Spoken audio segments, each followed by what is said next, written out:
Fundur settur í stjórnskipunar- og eftirlitsnefnd. Á dagskrá fundarins skýrsla rannsóknarnefndar Alþingis rannsókn á erlendri þátttöku í kaupum á 45,8% eignarhlut í Búnaðarbanka Íslands HF og fleira. Mættur til fundarins Kjartan Bjarni Björgvinsson, formaður rannsóknarnefndarinnar. Vertu velkominn. Takk fyrir. Ég ætla að biðja þig í stuttumáli, kannski svona 10-15 mínútur mestalagi, að upplýsa nefndina helstu niðurstöður í skýrslunni og á hvaða gögnum sú niðurstaða byggist. Já, það sjálfsagt mál. Skýrslu þessari var skilað í dag eins og ykkur kunnugt og þið hafið hann öll undir höndum. Það má orða megin niðurstöðunar þannig að rannsóknarnefnd Alþingis hafi sannreynt að þýski bankinn Hauck & Aufhäuser Privatbank ES KGA var í reynd aldrei fjárfestir í Búnaðarbankanum þegar 45,8% hlutur ríkisins í honum var seldur í janúar 2003, ólíkt því sem haldið var fram allt frá upphafi.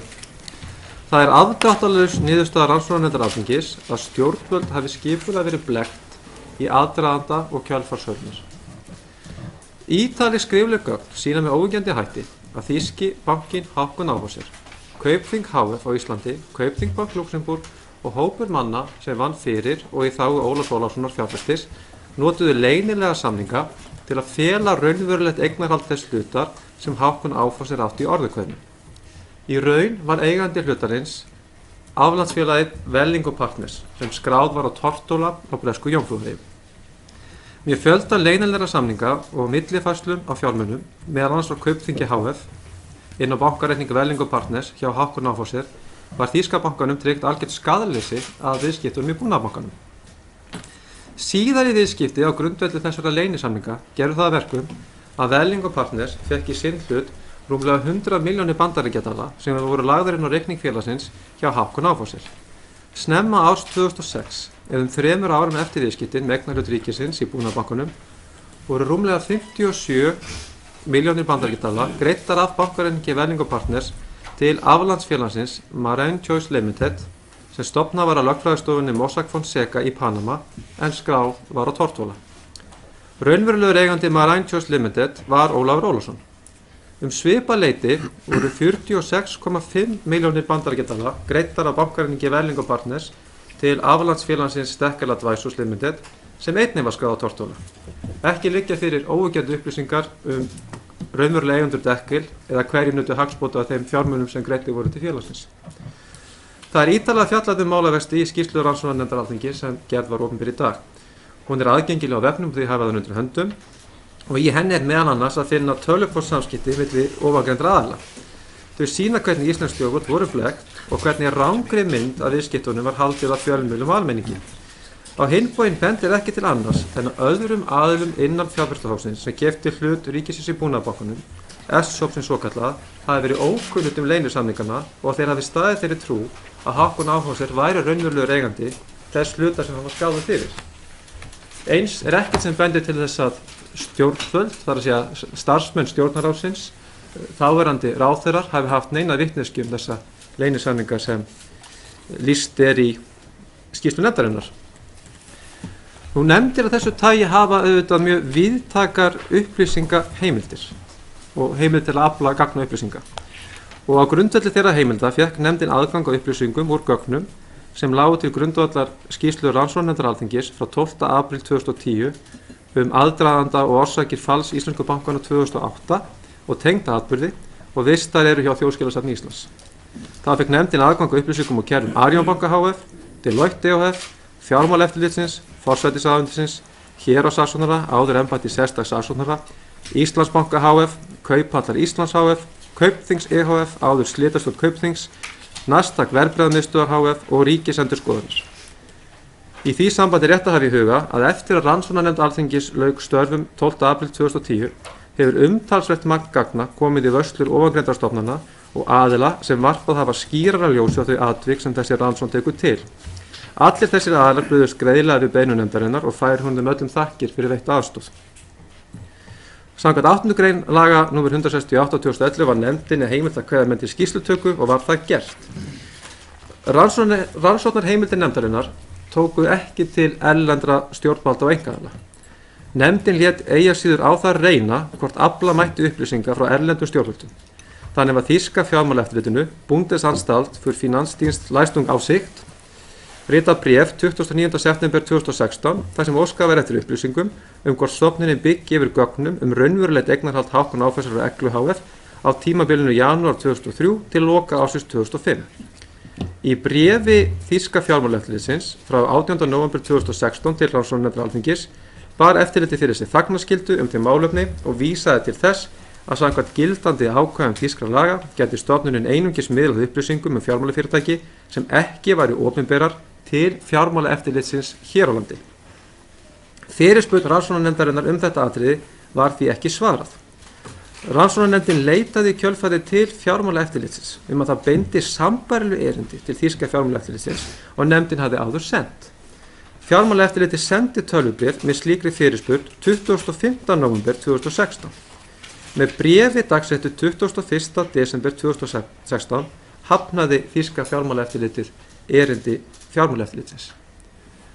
Nefndin náði einnig tali af fyrrverandi meðeiganda í Hákon Áfæssonar en það var náttúrulega ekki gert á grundvelli rannsóknarheimilda nefndarinnar þar sem hann utan lögsögu hennar en hann tjáði nefndinni það og staðfesti þær upplýsingar að Hákon Áfæssonar hefði aldrei átt hlutin í Eglu sem raunverulegur eigandi heldur hefði hann haft vörslur þessara hluta fyrir aðra aðila sem voru það viðskiptavinir bankans.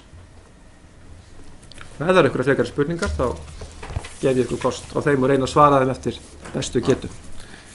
Ég vil brýna fyrir nefndarmönnum að hafa spurningarnar nytmeðar og skýrar og fyrir gestinn að svara með fáum orðum en skýrum. Fyrstur Jón Þór Ólafsson. Takk. Það verður ekki traust á þetta ferli hvernig ríkið selur eigur sínar nema þessi gegnsæi og nú ljóst eins og stofan nefnir að það hefur verið blekkingaleikur það hverjir voru raunverulegir eigendur raunverulegir kaupendur af bankanum.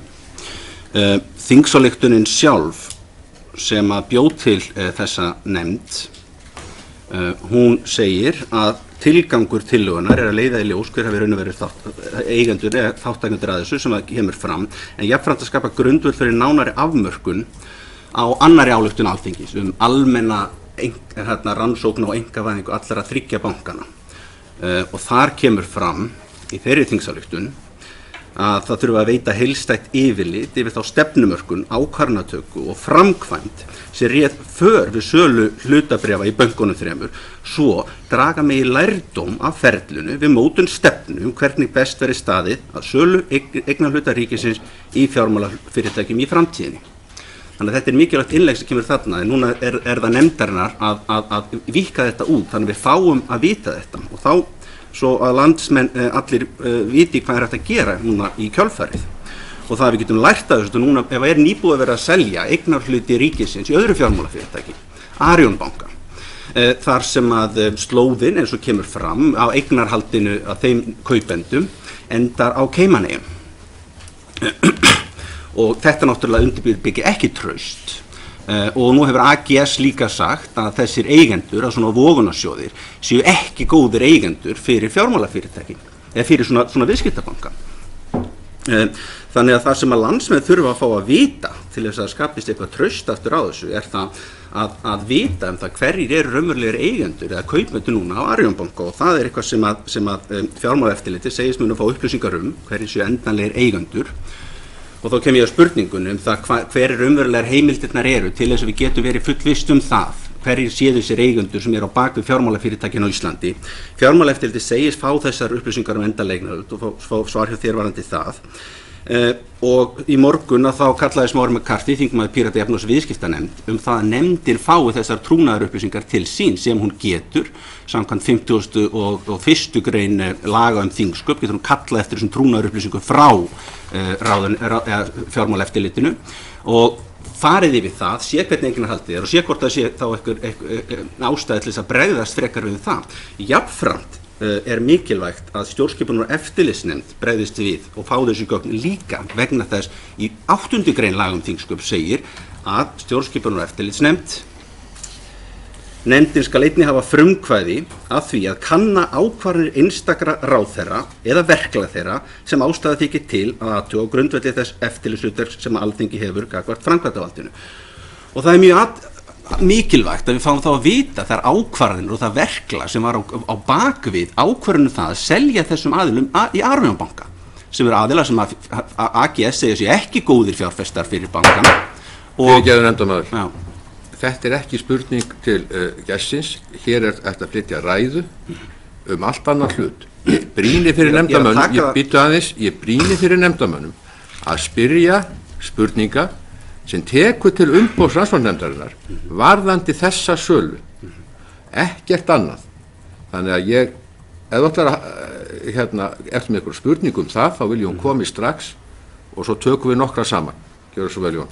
Já, þetta er bara svona inngangurinn á spurningunum svo sé alveg ljóst úr því að við erum að ræða þetta mál hérna fyrir framan alþjóð, sé alveg ljóst hvers vegna mikilvægi spurningarinn er.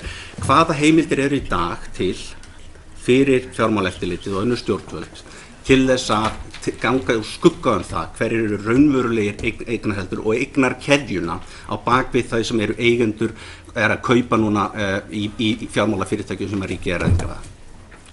Svo bara svara strax. Já, í sjálfur sér hefur nefndin ekki, og sá sem hér setur, skoðað ítarlega hvaða heimildir fjármálaeftirlitið hefur nú orðið til að ganga úr skugga hverju séu raunverulegir eigendur.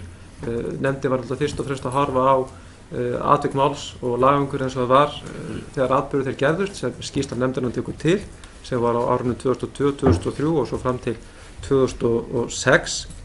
En ef menn eru að velta fyrir sér einhverjum lærdómi sem eigi draga af því sem greinir í skýrslunni, þá munið þið sjá það þegar þið skoðu skýrsluna að til dæmis þeir sem koma að þessu verið Hakon Áfásir, þeir hafa áhyggjur af því hvort það séu til staðar einhver ákvæði í íslenskum lögum sem geta knúið þá til að segja sannleikann. Það sé hægt að knýja þá til að veita upplýsingar raunverulega aðkomu sín að þessu. Þessum áhyggjum er lýst í tölvupóstsamskiptum við starfsmenn íslenska fjármálafyrirtækja. Þannig að boltinn er auðvitað hjá löggjafanum, stefnumörkunni þessu, en þetta er kannski svona dæmi eitt atriði, það sem ef til vill má draga eitthvað lærdóm. Voru þá heimildir til staðar þá að knýja á þetta? Að knýja á þetta? Já, kannski ekki mjög skýra afdráttarlausar heimildir, en það kemur fram í skýrslunni að fjármálaeftirlitið þar óskaði eftir upplýsingum raunverulega hvort það væri einhverjir samningar sem hefði verið gerðir, hvort eignarhaldið í Eglu sem var eignarhaldsfélag Búnaðarbankans væri með einhverjum öðrum hætti en fram hefði komið, hvort það hefði verið gerður einhverjir samningar eða hvort það var eitthvað annað sem eftirlit þurfti að vita eignarhaldið. Og það er alveg ljóst að þær upplýsingar voru ekki veittar vegna þess að hálfu S-hópsins þá var fullyrt gagnvart fjármálaeftirlitinu að þeim var ekki kunnugt neitt slíkt. Jó, Steindór. Já, þakkaði kærlega fyrir þinn inngang. Maður er svona aðeins búinn að lesa svona ágrip á skýrslunni, þannig að maður er nú ekki alveg full lesin, en skýrslan er vissulega svört og það eru auðvitað mikil vonbrigði fyrir mann að lesa svona dóm eða álit á því hvernig farið var að við að sölsa undir sig þessa eign ríkisins. Og ótrúlega, og þeir eru mjög afdráttarlaus í því að það hafi verið vísvitandi blekkingum beitt. Það sem er í mínum huga núna, og ég velti fyrir mér, það er aðkoma stjórnvalda á þeim tíma þegar að þessi gjörningar allir fara fram. Að maður veltir því fyrir sér hvernig eiginlega það gat gerst þó að blekkingum hafi verið beitt, að stjórnvöld skildu ekki skoða betur þennan erlenda banka. Eftir því sem að maður best fær séð voru allar upplýsingar sem voru gefnar þennan meinta kaupanda mjög óljósar, komu seint fram og voru í hæsta máta dularfullar. Hvernig getur það gerst að stjórnvöld látið þetta gerast. Ég hreinlega að spyrja ábyrgð stjórnvalda þó það komi skýrt fram að þau hafi verið beitt blekkingum, að þá samt skilur maður ekki alveg hvernig þetta getur farið svona og síðan auðvitað í kjölfarið ljóst að það mikið sinnuleysi stjórnvalda það að eitthvað gruggugt hafi verið á ferðinni þegar ábendingar koma fram það. Ég bara veltaði fyrir mér, þetta ekki áfellisdómur yfir stjórnvöldum þess tíma, hennum pólitísku stjórnvöldum og seljendum bankans, hvernig staðið var að verki? Já, þetta auðvitað eðlileg spurning, en ég held að sé mikið að hafa í huga þegar störf rannsóknarnefnda eins og þeirra sem hér situr og hefur nú lokið störfum, þegar þau eru til umræðu, þá gilda ákveðnar reglur og lagareglur sem þið þekkið þau störf, og umboð nefndarinnar það algjörlega afmarkað í ályktun Alþingis, og það tók raunin ekki til þess að fjallum það með hvaða hætti hefði verið staðið að einkavæðingu bankana og hvort stjórnvöld hefðu staðið sig í stykkinu að því leyti. Og að þeim sögum ekkert fjallað það í skýrslum nefndarinnar, en það jafnframt bent á það að þetta var jafnframt fjallað í að mér minni 7. bindi skýrslu rannsóknarnefndar Alþingis frá 2010. Og það það rakið og sett fram ákveðin gagnrýni. Svandís Svavarsdóttir. Já, takk fyrir þitt yfirlit og takk fyrir þessa miklu vinnu. Mér langar kannski að reyna að vera dálítið hnitmiður bara í mínum spurningum. Sko, í fyrsta lagi þá spyr ég hvað gekk þessum aðilum til sem blekkingunum beittu. Það vera eitthvað sem við þurfum kannski að fá eitthvað viðbrögð við. Það liggur fyrir að markmiðið var að leyna eignarhaldinu, en í hvaða skyni? Hvað var það sem að vannst með því að leyna þessu eignarhaldi? Í öðru lagi kemur fram að Ólafur Ólafsson sé svona potturinn og pannan. Það ólíklegt í besta falli að hann hafi verið einn á ferð og þá spyr ég það hvort að það sé einhverjar vangaveltur upp það hvernig ákvarðanir hafi verið teknar, þar að segja hvaða samráð hafi legið fyrir og svo framvegis. Í þriðja lagi þá talaru, og Jón Steindór spyr hérna aðeins pólitíkina og ég skil að þetta tiltölulega takmarkað umboð nefndarinnar og lítið það í raun og veru að sé ætlast til þess að nefndin dragi ályktanir af því sem gerðist. En það verður jú ekki undan því vikist að horfast í augu við það að þetta partur af pólitískum áherslum þess tíma, þar að segja koma þessum bönkum í hendur einkaaðila. Og auðvitað þá partur af stærra ferli sem að snerist hinna bankana líka og þannig að það manni finnst eins og hér séð við að sjá bara einn lítinn hluta af heildarmynd og sá hluti sannarlega mun alvarlegri heldur maður hefði átt að sjá fyrirfram. Þannig að ég spyr hvort að við fáum heildarmyndina að þessu öðruvísi heldur en að bretta upp ermarnar og fara í það að rannsaka einkavæðinguna í heild og gera það svo fljótt sem auðið Loks vil ég spyrja saknæmt athæfi, hvað sé þar á ferð og hvaða ferlar taki þá við og að lokum það hvaða instansar í hinu opinbera eða í þessu ferli hefðu átt að vakna og vara almannavaldið við vegna þess að það eru gríðarlegir almannahagsmunir í húfi og þarna voru peningar í raun og veru var fjármunum stólið af almenningi. Ég vona að ég hafi náð þessu öllu. Markmiðið að leyna eignarhaldinu, það í sjálfur sér ekkert sem kemur fram í hvaða tilgangi það var gert í skýrslunni. Það sem gögnin sem nefndin hefur undir höndum, rekur, segja, fyrst og fremst það var mjög einbeittur ásetningur til þess og það var lögð rík áhersla á það að það er engum sagt frá þessum ráðagerðum, þessum baksamningum, en þeim sem stóðu innan þessa þrönga hóps sem þarna hélt á málum. Nú ákvarðanir virðast að hafa verið teknar í mikilli samvinnu Ólafs Ólafssonar og þeirra sem unna verkefni í þágu hans og það eru þeir aðalar sem eiga í þessum tölvupóstsamskiptum og þar eru gagnaðalinir starfsmenn Kaupþings bæði á Íslandi og Kaupþingsbank Luxemburg sem að dótturfélag Kaupþings í Luxemburg og í þriðja lagi starfsmanna Hauck & Aufhäuser, þýska bankans. Og og þetta gerist með þeim hætti að þessir einstöku aðilar, þeir eru að skiptast á drögum, baksamningum og þessi bréfaskipti við vitum að þau eru hafin strax þarna 10. janúar 2003 þegar endanlegur kaupsamningur sölu á hlut ríkisins síðan undirritaður 16. janúar. Má ég skjóta aðeins inn hér? Ljóst af gögnum málsins að mönnum hafi verið ljóst þá að vafasamt hafi verið að ræða? Kemur það fram í þessum tölvugögnum að menn voru að leyna upplýsingum og stunda blekkingar? Já, það kemur ekkert fram að menn svona líti á það sem svo að það sem þeir séu að gera sér siðferðislega ámælisvert eða lagalega ámælisvert það minnir ekkert í þessu samskiptum það er einfaldlega áhersla á leyndina og það sé ekki öðrum tilkynnt þetta en þeim sem þessi aðilar geti treyst algjörlega 100%. Þetta sem gengur mann á milli og það er alveg ljóst að þessi hópur manna sem kemur ekki opinberlega að kaupum S-hópsins, það er að segja Kaupþing HF, að aðalar þar eru að fá upplýsingar úr samningaviðræðum S-hópsins við ríkið meðan það standa enn yfir. Það er til dæmis verið að spyrja atriði eins og hvort sé komið endanlegt kaupverð, en þess að kaupverðið var síðan forsenda þess að hægt var að gera þessa leynilegu baksamninga, hægt var að gera þennan veð- og tryggingarsamning og þennan söluréttarsamnings. En þess að fjárhæðin var forsenda þess að menn geti gengið eða búið þannig hnútana þannig að skaðleysi þýska bankans væri algjört.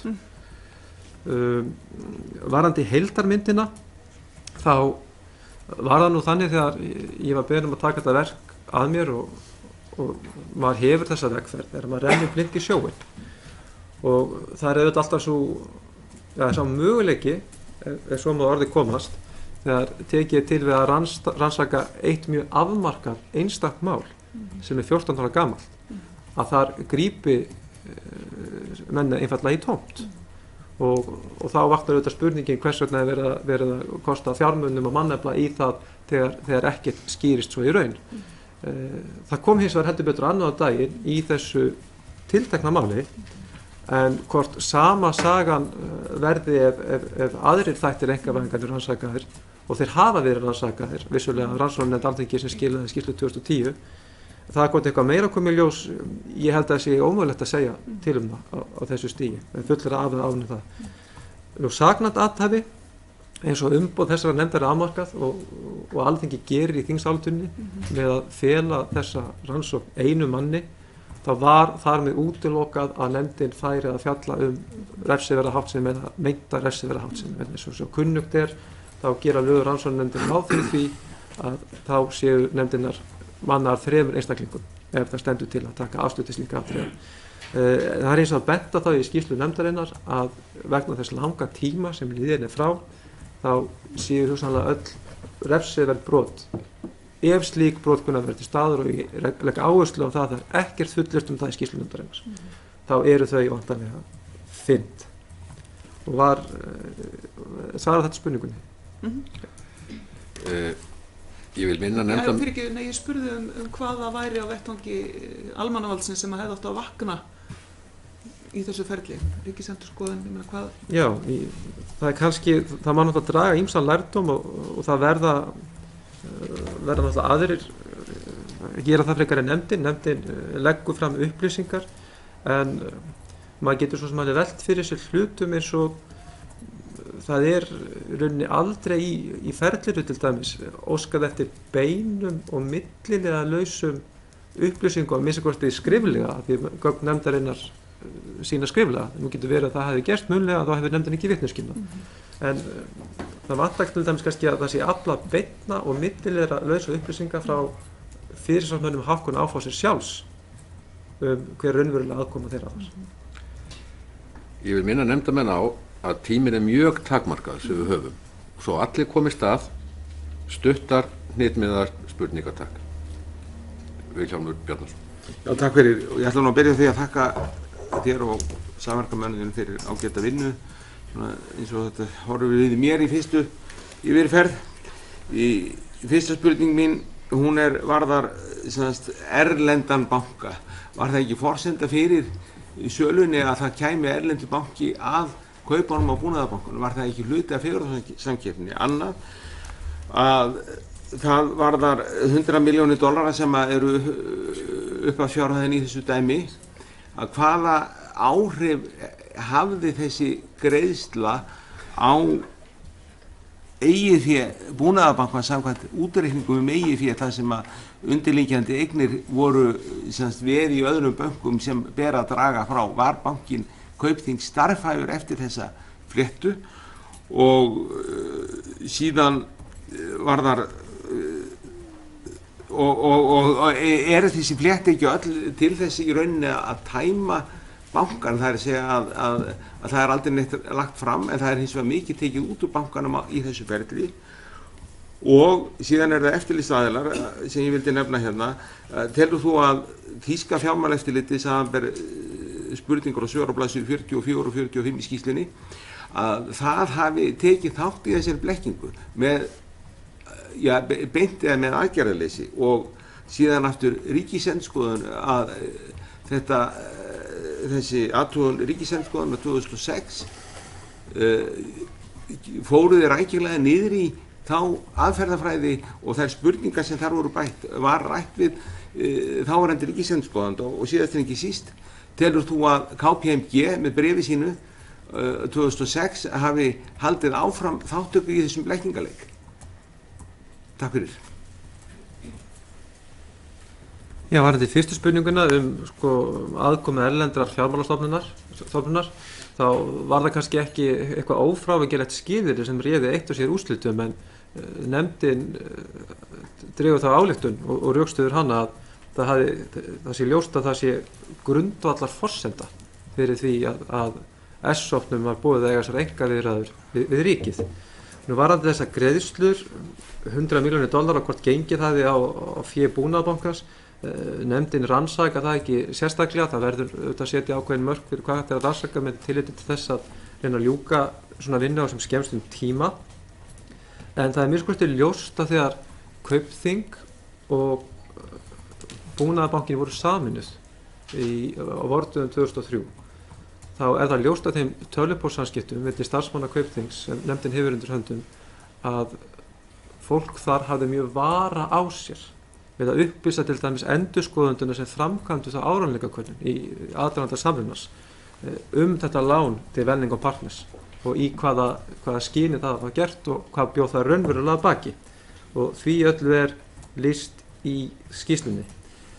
Nú nefndin til þess að gefa forsendur til þess að álykta, og það kemur ekkert fram það að þýska fjármálaeftirlitið hafi tekið þátt í þessari blekkingu, en ég get sem formaður nefndarinnar lýst ákveðnum vonbrigðum með það að það skulle ekki hafa verið tilbúið að aðstoða íslensk stjórnvöld við þessa rannsóknarvinnu sem nú var unnin.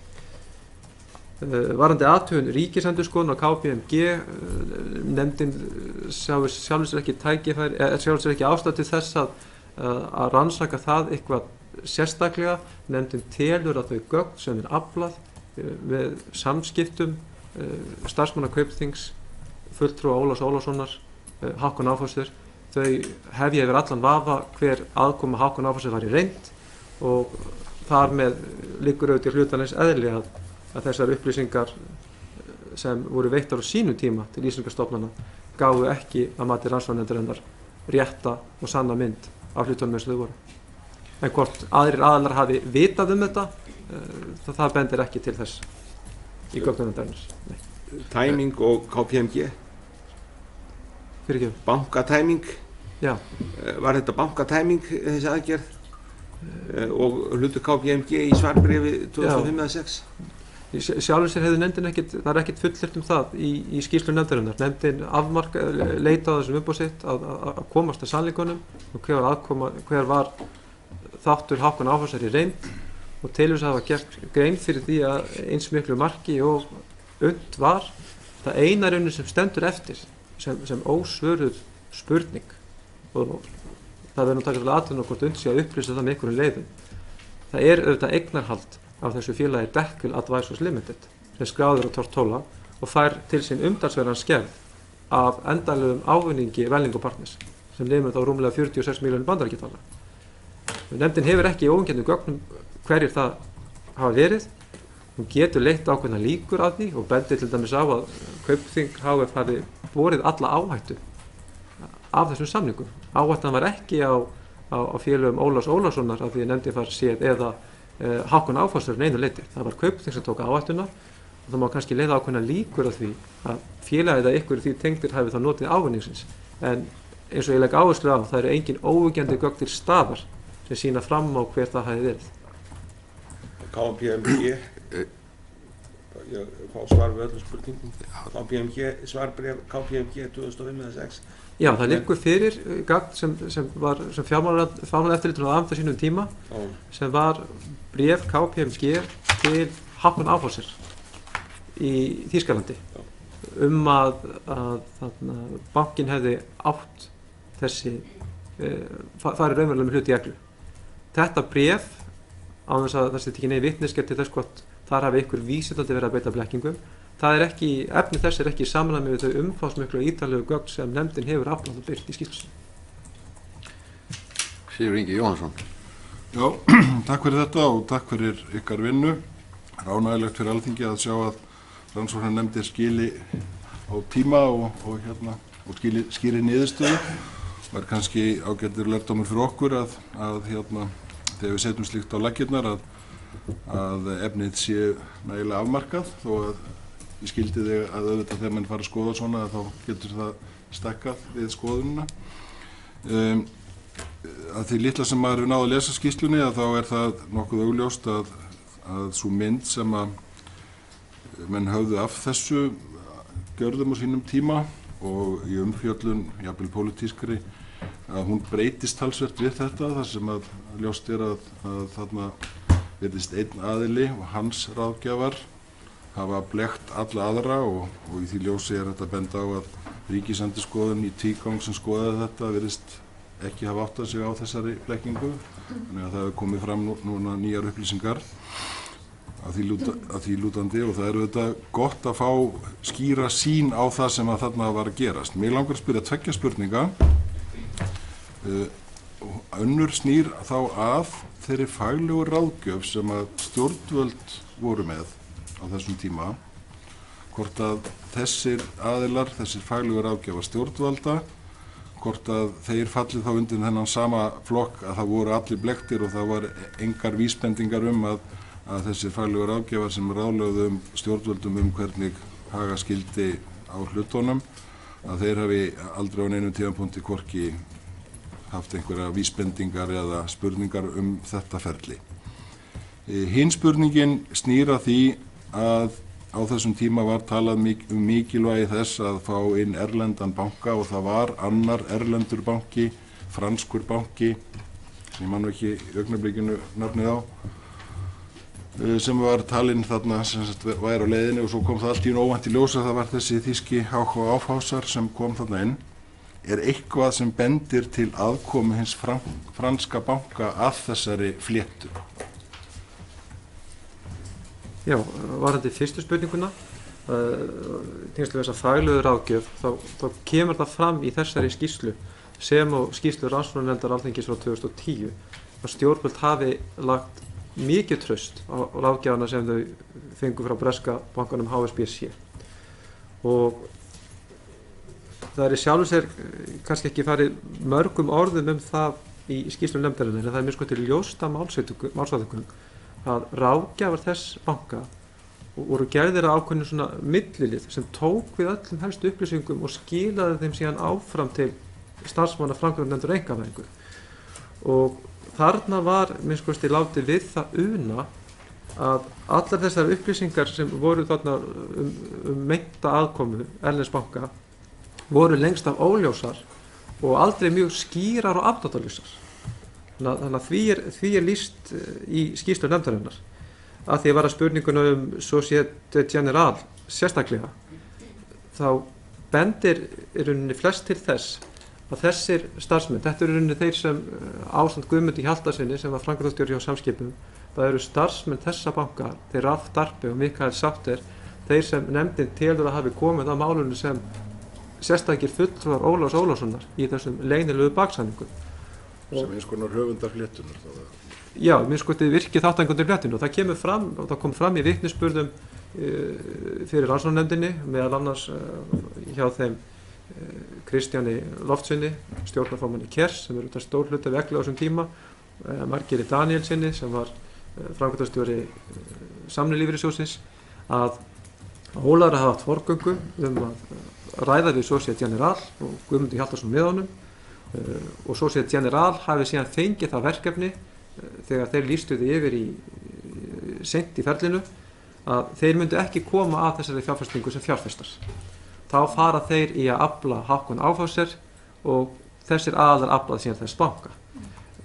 Gögn nefndarinnar benda til þess hins vegar. Þessir starfsmenn sem upphaflega kynntu Société Générale sem fjárfesti að þeir hafi verið sérstakir trúnaðarmönd Ólafs í þessu ferli og það sést meðal annars að því að Ólafur er sendur tölvupóstur í desember 2002 mánuði fyrir endanlega undirritun kaupsamnings þar sem hann er spurður hvort það eigi að bóka hótel fyrir The Puffin eða Lundan líka þegar komið þetta til Frankfurt og í öllum tölvupóstsamskiptunum sem nefndin hefur undir höndum sem eru ítarleg þá er viðnefni Lundin eða The Puffin annarkvort notaðum Kaupþing HF eða leynisamningana baksamningana sem slíka. Þannig að við teljum ljóst með þessa tölvupósta að Kaupþing hafi verið komið til skjalana einhverju leyti þannig strax í desember mánuð áður. Það sem gerist síðan að þegar verið er að leggja drög að þessum baksamningum þá eru þessi tilteknu starfsmenn Société Générale alltaf að fá afrit af þeim. Þeir eru þáttakendur í þessum samskiptum. Aðrir aðilar í S-hópnum eru það ekki. Það eru bara þeir og svo Ólafur og Guðmundur Hjaltason sem eru að fá þessar upplýsingar í tölvupóstsamskiptum. Og síðan hefur nefndin undir höndum tölvupóstur á starfsmanni Société Générale, annars eftir að starfsmanna, til Hreiðars Más Sigurðssonar sem þá hefur líklega verið orðinn forstjóri Kaupþings. Það sem hann segir frá því að óskar hann til hamingju með hversu árangursrík þessi viðskipti hafi verið sem þeir hafi staðið að og vonandi geta þeir átt viðskipti aftur síðar. Og Hreiðar Már svarar þessum tölvupósti með þeim orðum að þakka honum sömuleiðis og einhvern góðan veðurdag geti hann jafnvel komið á skrifstofuna sína og kíkt á Lundan sem þar er á skrifborðinu sem er auðvitað aftur komið að heiti Kaupþings og þessa verkefnis í tölvupóstsamskiptum manna sem fóru fram í Lind. Þá ætla ég að spyrja þig Kjartan að því að megin niðurstaðan er svo að stjórnvöld hafi verið blekkt. Svo að blekkingi getur verið að ræða þá verður það að verið forsenda fyrir þessum kaupum eða sölunni til þessa hóps og þú sagðir á hann í svari til Vilhjálms að það verið grundvalla forsenda fyrir þessum samningaviðræðum sölu á þessum hlut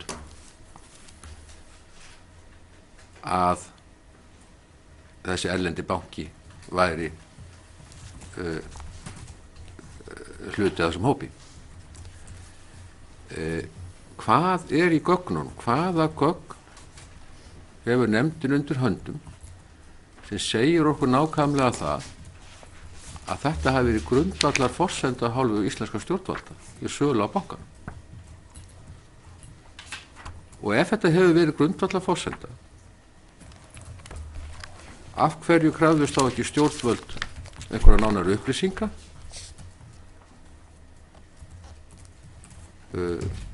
Aukinn gegnsæi hvað þetta varða og eða var kannski stjórnvöldum gefið einhvern veginn til kynna að aðkoma væri öðruvísi með skýrum hætti. Og svo vil ég líka spyrja að þessu málsmeðferð nefndarinnar, rannsóknarnefndarinnar. Því að nú er svolítið áfellisdómur í þessari skýrslu. Var þeim sem hlut eiga að máli kynnt þessi gögn áður en skýrslan var gefin út eða birt? Í svara spurningunni þá er rakið í skýrslunni hversu mikilvægt það hefði verið að erlendur banki hefði komið hann að.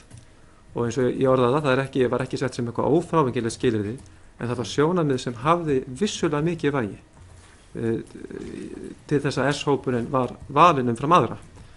Og talandi hugtakið blekking, þá held ég það kannski endurspeglist best í því þegar samningar sölu á hlut ríkisins í Búnaðarbankanum voru undirritaðir 16. janúar 2003. Hverjir sátu þar við borð? Það voru þá Geir Haarde, sem var fjármálaráðherra, Valgerður Sverrisdóttir, viðskiptaráðherra, Ólar Ólafsson fyrir hönd Eglu og Pétur Gatti fyrir Hauck & Aufhäuser. Það sátu þar engir aðrir. Það voru engir fulltrúar Vellingopartners sem fóru með raunverulegt eignarhald og engir fulltrúar Kaupþings sem fjármagnuðu þetta og báru alla áhættu af þessu eignarhaldi og tryggðu raunar Hauck & Aufhäuser fullkomið skaðleysi. Þeir voru þarna víðsfjarri. Auk þess, þegar fyrirspurnum fjármálaeftirlitsins svarað af hálfu EFSA í febrúar 2003, þá óskar fjármálaeftirlitið sérstaklega eftir frekari upplýsingum aðkomu Hauck & Aufhäuser og leggur áherslu á það í bréfi sínu hversu mikilvægt það sé við ákvörðun það hverjir fá eiga virkan eignarhlut í fjármálafyrirtækjum. Þetta bréf náttúrulega ritaði til umsókn S-hópsins til að öðlast virkan eignarhlut í Búnaðarbankanum á grundvelli laga fjármálafyrirtæki. Þá undirstrikar fjármálaeftirlitið hversu mikilvægt það að það geti ríkt gagnsæi eignarhaldið. Og fjármálaeftirlitið spyr sérstaklega hvort það séu einhverjir sérstakir samningar sem hafa verið gerðir ráðstöfun hluta og eignarhald í Búnaðarbankanum. Og þessum spurningum svarað á þann veg að fulltrúum S-hópsins sé ekki kunnugt slíka samninga. Þegar gögn málsins sýna svo ekki verið umvilst að einstökum aðilum þar var vissulega kunnugt að svo var ekki raunin. Nú eins fullyrt í bréfinu til fjármálaeftirlitsins að það standi til að þarna bankinn leggir sjálfur fram af eigið fé sínu. Það its own resources, eins og það vísað í enska textan í bréfinu sjálfur. Nú síðan þarf ekki að hafa langa sögu það að marg ítrekað hefur náttúrulega komin upp umræðum það að þáttaka þýska bankans hafi ekki verið öll það sem maður séð. Og einn nefndarmanna þekkir það nú betur en mörg okkar önnur hérna. Og það hefur ítrekað verið borið til baka, bæði í fjölmiðlum og gagnvart stjórnvöldum sem rannsöku þessar hluti. Fullyrðingar það að Hauck & Aufhäuser væri leppur eða aðkoma hans væri gjöld sem hún var séð. Þannig að þetta hefur allt verið borið tilbaka. Varðandi gögnin sem nefndin aflaði og málsmeðferð hennar, þá var það þannig að einstakir forsvarsmenn, eða einstöku vitni sem komu fyrir nefndina, og það mikilvægt að við huga að vegna laga rannsóknarnefndir þegar það liggur fyrir að það engin refsiverð háttsemi sem kemur til greina. Hún í fyrsta lagi fyrnd og það umboð nefndarinnar tekur ekki til þess. Það hefur gert ráð fyrir því að allir aðilar sem komi fyrir nefndina hafi stöðu vitna. Og vitni hafa sem kunnandi ekki aðgang að gögnum áður en þeir bera upp vitnisburði sína, hvort sem fyrir dómi eða rannsóknarnefnd. Það sem gerist var að tveir aðilar, tvö vitnanna, Ólafur Ólafsson og Guðmundur Hjaltason, geru athugasemdir við þessa málsmeðferð. Og nefndin leitaði aðstoðar Héraðsdóms Reykjavíkur til að fá það kvadda fyrir dóm og til að gefa skýrslu. Og þeir töldu sér ekki skylt að gefa skýrslu nema að fá að vita fyrirfram spurningarnefndarinnar og fá að kynna sér öll þau gögn sem spurningarnar kynna lúta að. Úr þessu skorið í 2 dómum Hæstaréttar 17. janúar 2003 sem kemst að þeirri niðurstöðu að þetta leiði ekki til þess að þeim sé ekki skylt að gefa skýrslu. Það sem öðrum orðum hægt að haga málsmeðferðinni með þessum hætti. Engu að síður taldi nefndin til að afla sem fyllstra upplýsinga málsatvik og gæta rauninni fyllstu sanngirni. Þá ritaði hún öllum þessum aðilum bréf. Það sem hún kynnti fyrir þeim, það meginniðurstöður og þau gögn sem hún hefði undir höndum sem ykkur hafi verið kynntar hér í dag. Svör bárust frá öllum þessum aðilum nema 2 og þau gáfu rauninni ekkert neina skýrari mynd af hlutunum og það var litlu við bætt eða lítið reynt sem fram kemur í endanlegri skýrslu nefndarinnar. En þau bréf nefndarinnar og svör við þeim eru birt sem viðauki við skýrslu hennar. Er það sem sent er 17. mars? Það er sendt 13. mars. 13. mars. Þannig að þá fá menn rauninni skriflegt tækifæri til að tjá sig aftur eftir að það fengi að koma fyrir dóm og tjá sig eða fyrir nefndina og tjá sig það sem átti sér stað. Og að því ég best veit þá var þetta til dæmis við rannsóknarskýrsluna sem rituð var 2010. Þá var þetta gert gagnvart 4 ráðherrum sem fengu þá tækifæri til að tjá sig, en þá var aðstæðan allt önnur. Þá kom fyllilega til greina að fólk sætti lagalegri og refsiverðri ábyrgð, refsiréttarlegri ábyrgð fyrir ákveðna háttsemi. Þannig að aðstæðan allt önnur, lagareglunar sem liggja til grundvallar eru ólíkar og því var ekki farið með málið í þann farveg, enda tók umboð nefndarinnar ekki raunin til þess, en engu að síður var umfram lagaskyldu ákveðnum aðilum gefinn kostur á að upplýsa nefndina enn frekar ef þessir aðilar kysu að gera það.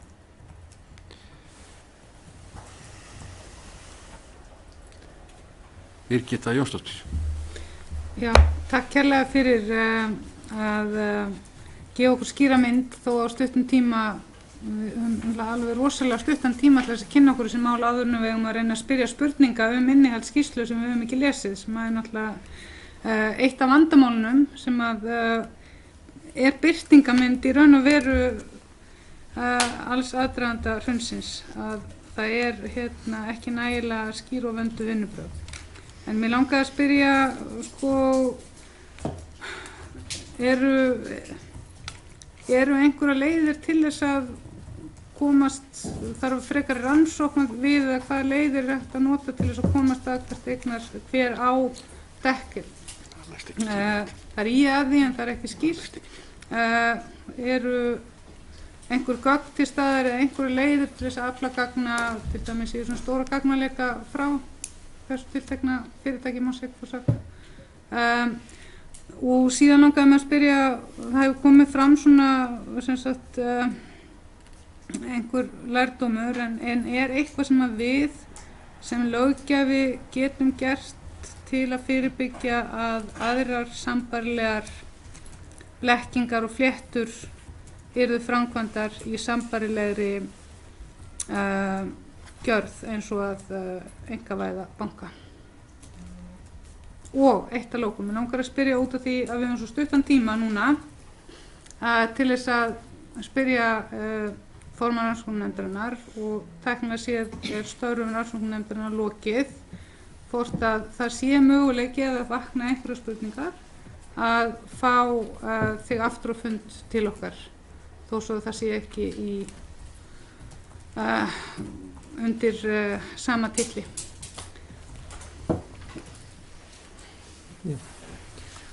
Ég má svara síðustu spurningunni fyrst, þá er það alveg velkomið að minni hálfið, en ég kemur þá ekki sem rannsóknarnefnd, heldur bara eins og hver annar einstaklingur í íslensku samfélagi, þannig að það er mér ljúft og skylt að verða við þeirri beiðni.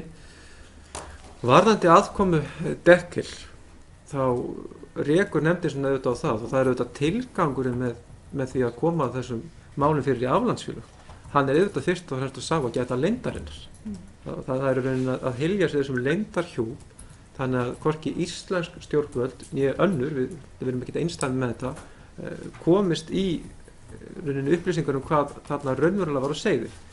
Og það liggur fyrir það sem við vitum er að félagið er skráð á Tortóla á bresku Jómfrúareyjum. Íslensk stjórnvöld hafa minnst hvort í rannsóknarnefndir hafa engin úrræði til að komast í gögn þar. Þannig að þetta kannski liggur svolítið á pólitísku stefnumörkum, hvort unnt sé að gera ykkur á alþjóðlega samningum upplýsingaskipti og hvort það sé hægt þá á grundvelli þeirra að komast í þessu upplýsingar. En það er auðvitað alþjóðlegt samstarf og flóknara en svo að við getum farið að segja eitthvað af eða á það í þessari skýrslu. Nú, hvað varðar sambærilegar blekkingar og fléttur, þá held ég að einn af helstu lærdóminu sem megi draga á skýrslunni eru þær áhyggjur sem lýst er að hálfu yfirmanni lögfræðisviðs eða forstöðumanni lögfræðisviðs Hákon Áfárssyns að það verði samkvæmt íslenskum lögum hægt að knýja bankann, og það væntanlega til þess að fólk segi þá eitthvað af eða á að viðlæra einhverja ábyrgð hver raunveruleg þáttaka sé. Og því er lýst í tölvupóstsamskiptum að Hákon Áfoss fólk telja mjög mikilvægt að fá úr þessu skorið áður en þessi leynilegu baksalningar eru kláraðir endanlega. Þannig að það er kannski einhver lærdómur sem fólk getur dregið af, en auðvitað þetta flóknara og margþættara en svo að það sé hægt að fara inn í það í skýrslu með þessu takmarkaða umboði sem við höfum. Takk fyrir það. Oddný Harðardóttir. Já. Kæra þakki fyrir skýrsluna og fyrir svörin. Það eru flest af því sem ég hefði viljað spyrja komið fram, þannig að það þarf ekki að endurtaka það, en auðvitað blasir við spurningin sem sagt ábyrgð stjórnvalda og stjórnsýslunar þegar að við vitum að 20. ágúst 2002 að þá fékk S-hópurinn að vita að það væri þegar kaupendurinn metnir þá væri gefin plús fyrir erlenda peninga. Svo þegar þeir koma með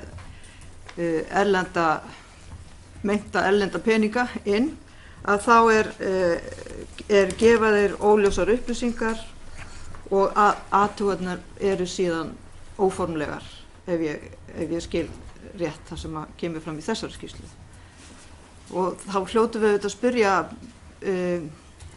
er þá hægt að segja, já, stjórnvöld voru blekkt? Var ekki einhver ábyrgð? Áttu þau ekki, bar þeim ekki skylda til að skoða málið betur? Eða var bara nóg að koma með erlendu aðilana og þá var komið plús í matslistan?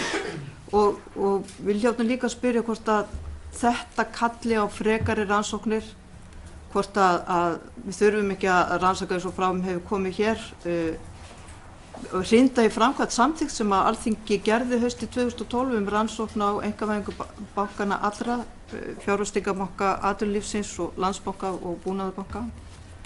Og síðan bara að lokum fyrir almenning, þarna til dæmis einstaklingur sem að leggur mjög lítið út en fær mjög mikið tilbaka. Og hver þá niðurstaðan? Hann nær þessu með blekkingum. Var það bara svona mikill snillingur? Hvað stöndum við uppi með? Kallar þetta ekki á einhverja frekari umfjöllun? Já, takk fyrir spurninguna.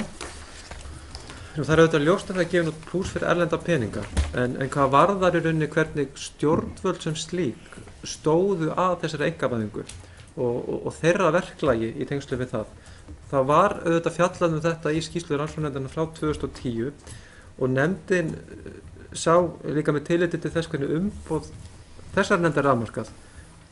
Ekki ástæða til að fjalla aftur það. Það lá að mati nefndarinnar fyrir og þar eru sett fram ákveðin sjónarmið og gagnrýni í fyrirskýrslunni frá 2010. Þannig að varðandi ábyrgð stjórnvalda, við erum sjálfsög ekki að fjalla það innan okkar umboðs, en auðvitað alltaf lærdómurinn sá að kannski ganga skýrar og eftir því hverjir eiga í hlut. Þegar verið að annarkvort einkavæða eða taka ákvarðanir eins og í þessu máli hverjir farið með virkan eignarhlut eða ákvarðanir í tengslu við það í fjármálafyrirtækjum. Nú varðandi þetta sem þú nefndir að einstaklingur leggur lítið til og fær mikið, ég held að leggja áherslu á það að þetta hefði aldrei verið gert á hálfu einstaklings eins og sér. Þetta gert í mjög náinni samvinnu runni 3 aðila. Og það auðvitað þarna Ólafur Ólafsson, stjórnarformaður Eglu og hans fulltrúar, en þarna koma með mjög virkum hætti að málum starfsmenn Kaupþings og Kaupþings Luxembourg sem öll tilgreind í skýrslunni og eins 2 starfsmenn Hákon Áfoss. Þannig að þetta hópur aðila, það banki sem tilbúin að fjármagna þetta og taka áhættuna af þessu. Þannig að þetta í rauninni ekkert einspil eins manns, þótt þessi einstaklingur hafi haft einhverja vitneskju sem hann hugsanlega deildi þá ekki með viðskiptafélögum sínum. en það getum við ekki fullyrt. Loka spurning Njáll. Já, byrja að þakka Kjartan Bjarni fyrir skýrsluna á ykkur rannsóknarnefndinni. Þessum kannski aðeins að svona tengt því sem hefur komið hans fram hérna og það eiginlega, auðvitað hefur þetta haft gríðarlega áhrif á íslenskt efnahagslíf og almenningi í landinu þessi 14 ár. Þessi framvinda sem byrjar þessum punkti þarna. Ég held að við sjáum það nú flestir ef við ferum að rekja síðan söguna. Það sem að velti fyrir sér, þarna greinlega kemur fram í skýrslu íslensk stjórnvöld og almenningu þau eru blekktur og þjóðin blekkt í sjálfu sér. Og þá það bara eftirliti hvar við erum einkavæðingarnefnd, hún fær ráðgjöf frá HSBC bankanum, hvar átti kerfið að bregðast við? Hvar sérðu það? Vegna þess að þetta er forsendan á bakvið kaupin á þessum hópi. Það var annar hópur sem var að bjóða betra verð, þannig að það var ekki verðið sér í þessu máli, heldur þessi aðkoma erlends banka. En hvar brást þá, hver átti að sannreyna gögnin? Var það einkavæðingarnefndin? Var það HSBC sem var ráðgjafinn, erlendi ráðgjafinn í bankasölunni? Hvar sérðu það fyrir eftir að rýndi öll gögnin? Ég verið að viðkynna það, ég fekk þetta fyrir nokkuð stuttur síðan og hef ekki getað gluggað mikið í, en þetta er það sem að vakna spurningarna við að vera hér á fundinum og fá þetta frá þér. Þess að mér finnst þetta eiginlega svona vera eitt af lykilatriðunum. Hver átti að passa upp á þennan þátt að þetta væri rétt gert, vegna þess að þetta var síðan lokur ráðandi þátturinn. Það var aðkoma erlends banka að öllum málunum.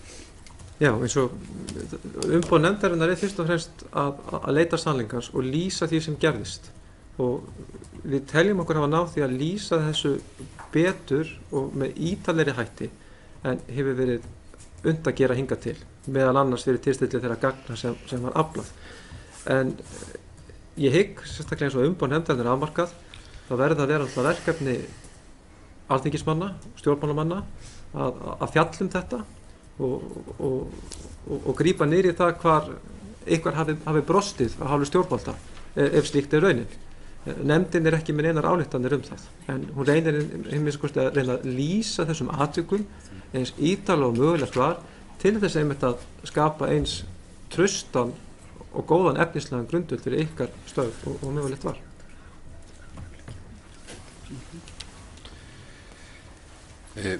Þá nú tímanum lokið. Takk fyrir komuna. Ég gerir ráð fyrir því að það verður óskað eftir því að hún komir aftur síðar, þá í eigin persónu, þó sést hún á nokkuð við eigin persónu líka núna. Það er mörgum spurningum enn ósvarað og nefndamenn vilja fá frekar upplýsingar, þannig að það er vel þegið að þú komir síðar. Þessu fundi slitið. Takk fyrir.